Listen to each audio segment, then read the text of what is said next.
If you're lesbian, gay, bisexual, transgender, queer, questioning, intersex, or other, what's school like for you?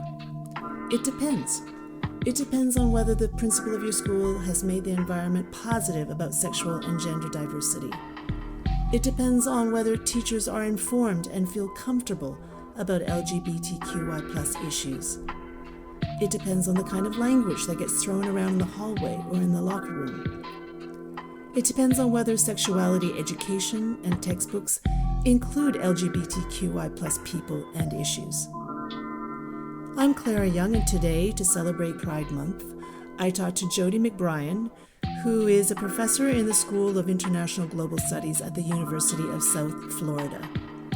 Jody is currently on secondment at the OECD as a Council on Foreign Relations Fellow and the lead author of a working paper on the inclusion of LGBTQI+ students across education systems. So hello, Jody McBrien. Hello, nice to see you there. I always love to start my interviews by defining terms, being a very good OECD soldier. And I'm not going to assume that every listener knows what every letter in LGBTQI+ stands for. So I'm wondering if you could just walk us through each one.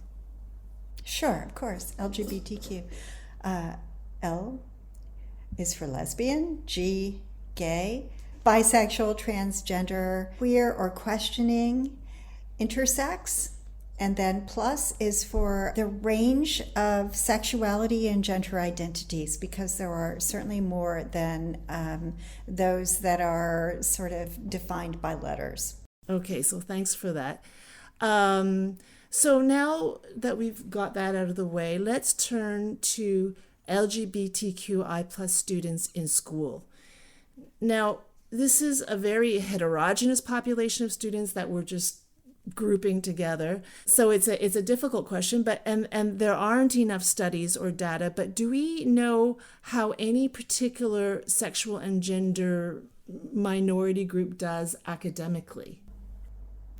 Yeah, we do. It's kind of an interesting mix. There is, unfortunately, a large proportion of LGBTQI+ students who drop out in secondary school.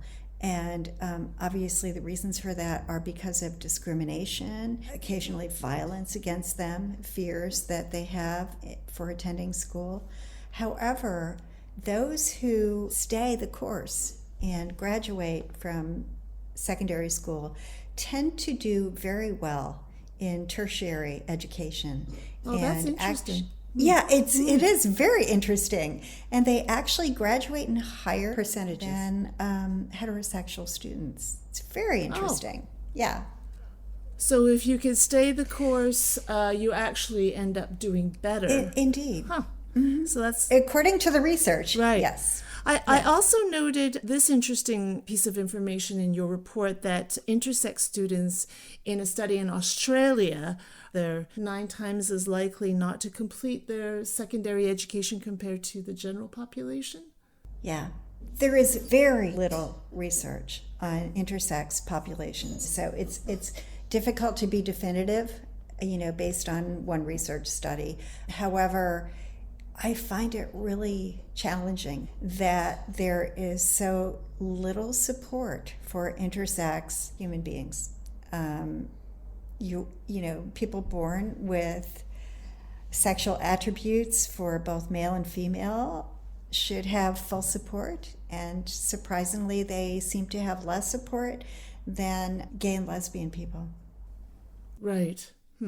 So what about socially and emotionally for students who are not in the mainstream in terms of sexual and gender identity? How is that aspect of school life for them?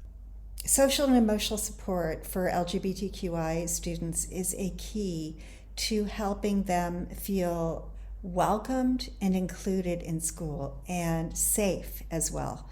And this is a key component. And we are learning more and more through research that social and emotional learning and skills are also key to academic success. And so There are many ways to help LGBTQI students feel like they belong and like they are included in school. So I can go into that in more detail. Sure. Okay, sure. So one of the key issues is teacher training. A lot of teachers have said that they would like to be helping LGBTQI students feel accepted, helping them when they are discriminated against, but they don't feel that they have adequate training. So that is one major component, is the need to include in pre-service training for undergraduate students who plan to be teachers, that they get adequate training and understanding about diverse populations that include LGBTQI people, students, and also ongoing professional development for teachers. That's one major component. Is there any particular countries that are advanced in terms of teacher training on diversity issues, especially gender and sexual diversity?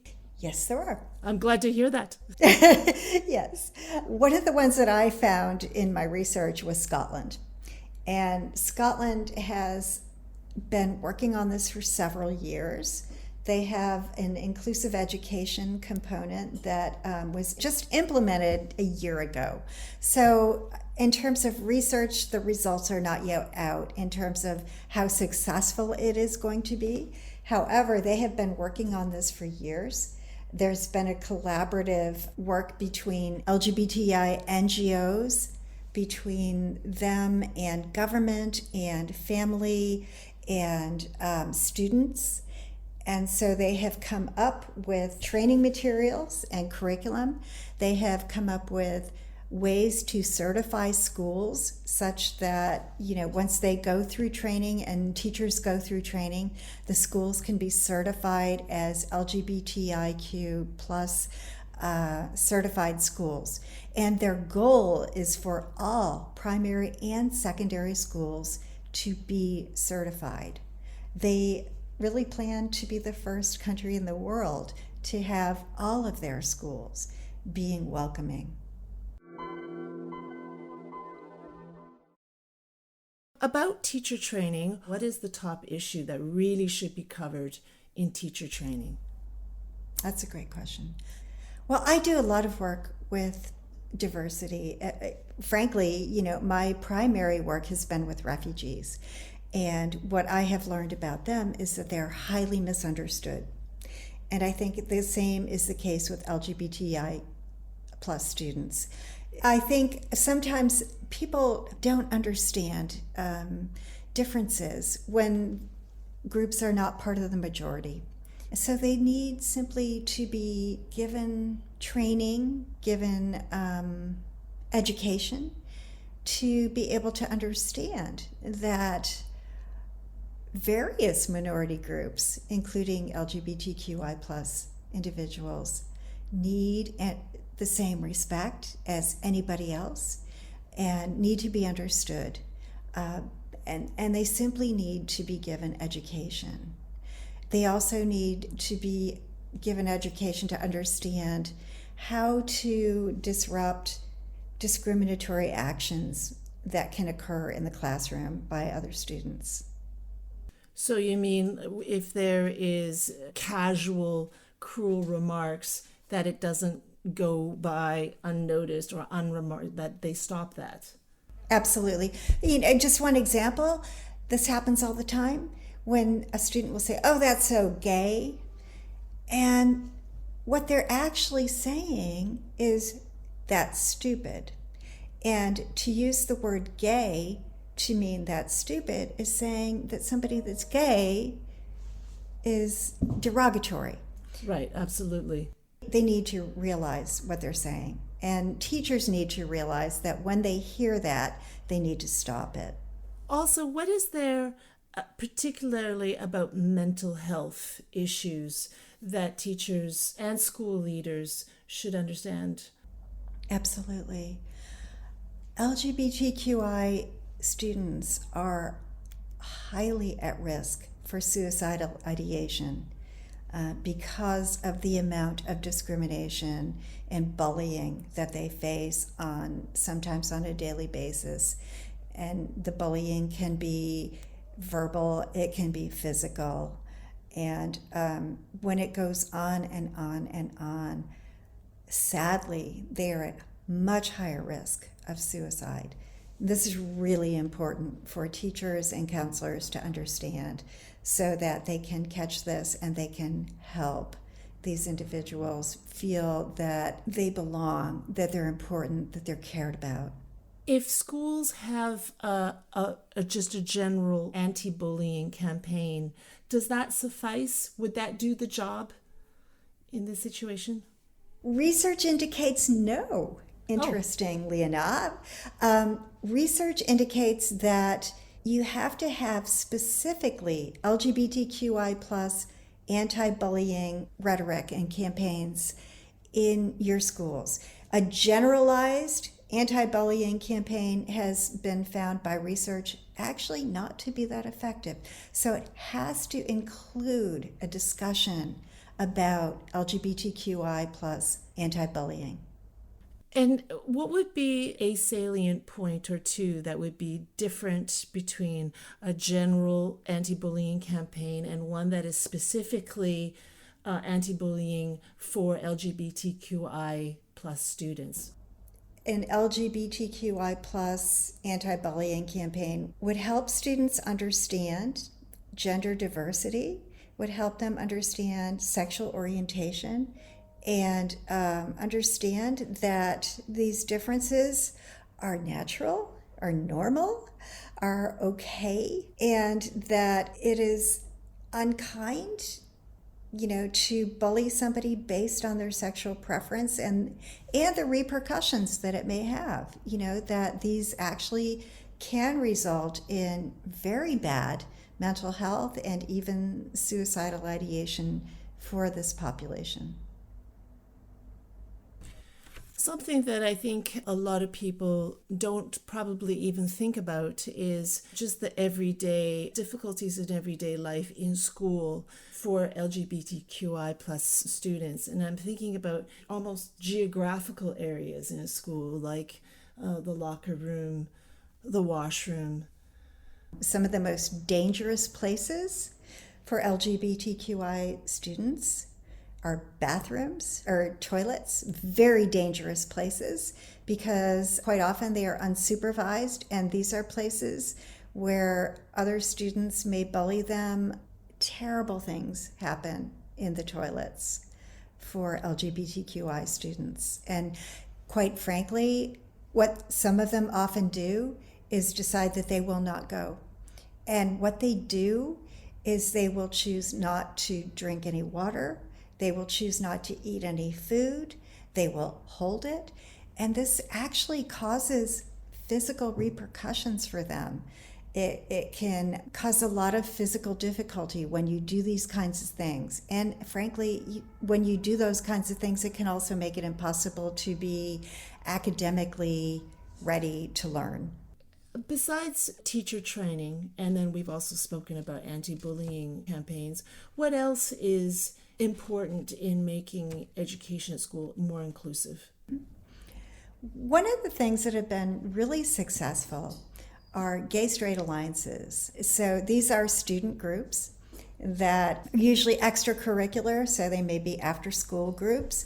And what they are gay students that also are allied with straight students, and they create advocacy, they create information, they create friendships, and they have been proven to be highly successful in creating a more positive school climate for all students. And is it particularly important as well that it's the students themselves taking that initiative, I'm assuming? Absolutely. Yeah, it's like a bottom-up kind of initiative rather than a top-down. So it empowers students, both straight students as well as the LGBTQI students. because they bond together and, really kind of sometimes create really formidable allies together. So they work against discrimination and bullying. You need to have this bottom-up approach, so to have these student alliances. But it's also very important for the principal of the school to set the tone. Sometimes teachers have indicated that they very much want to support their students, but they don't feel supported by administration. And so they are left feeling concerned and confused and worried that if they are supportive, that they may not be supported by their administration. So it is critically important that the higher levels at the school also support their teachers in supporting LGBTQI plus students. Not all countries or portions of countries are as supportive. And sometimes, as a result, teachers can feel very concerned. They can feel concerned for their jobs if they don't feel supported by administration. So it really is very critical for higher administration to also support their teachers. Latin America is a little bit behind in terms of the inclusiveness of their school environment and also in terms of having non-discrimination legislation towards LGBTQI, right? Yes, as are many of the United States, frankly. Some are rather advanced, and some are actually working on legislation right now that is very discriminatory towards LGBTQI students. So it is a concern for those students because this is an interesting topic. It's one where people disagree quite a bit, but I have to say that all students are deserving of human rights and have to be recognized. And we have an LGBTQI student population that is deserving of protection and safety. And, so I think this is a real concern for all states. Some of the disagreements that we've been hearing about a lot has to do with school curriculum, because there seems to be quite a lot of people who feel that, schoolwork, it should be an identity-free space. How do you respond to that? There has been the idea for several decades now of seeing oneself in the curriculum. And we've talked about this in concerns of girls seeing themselves in the curriculum as scientists or engineers or non-traditional roles. We've seen this in terms of ethnicity, and it's time to see this as well in terms of LGBTQI students, to see themselves in the curriculum. An example is Sally Ride, the astronaut. Sally Ride was the first woman astronaut, so, she can be seen in terms of gender and science. She was also the first lesbian astronaut. And, so she can be a point of pride for LGBTQI students. And more of these examples are important for students to see themselves and feel proud of themselves. So we've discussed, in general, inclusivity in the school curriculum, but what about in particular sexuality education? There are a number of countries that are very inclusive in sex education, and this is interesting that a lot of countries in the OECD are inclusive of LGBTQ sexuality when they teach sex education. There are some that are not. And there are some that are somewhat discriminatory about, not too many, but some that are a bit anti-LGBTQI sexuality. But we are seeing a trend towards being more inclusive. One of the ones, I believe, is Sweden, has been inclusive since the 1950s. And, we're seeing more of that as we move along. I think Iceland is as well very Iceland is very advanced. In fact, Their gay pride is, I think, the biggest in the world, which is this month, and it's amazing. Thousands of Icelanders attend this parade, gay and straight. I do actually have a question as well on the during the pandemic and during the long period of school closures. What kind of effect has that had on the LGBTQI plus student population? It's been mixed. For some students, it has been really precarious because if they have had to kind of lock down in situations where perhaps their families are not accepting of who they are and they have not had the opportunity to be in school where they might have counseling or friends that support them. This has been very, very difficult. On the other hand, there have been LGBTQI students who are supported by their families who have felt better because they are not going to school where they're bullied. So it's kind of been a mixed bag. There is quite a higher percentage of homelessness among transgender students, which would make the situation even more intolerable. Absolutely. There is a particular NGO in the United States that has really been reaching out to try to help this group of people. And there are some NGOs throughout various countries that are working. One of the groups that I work with actually is Safe Place International, that works with LGBTQ refugees and refugee students as well. And so they have tried to provide safe houses in a number of countries. Why is it especially crucial for schools at whatever level, high school, elementary, that they get it right on gender and sexuality diversity?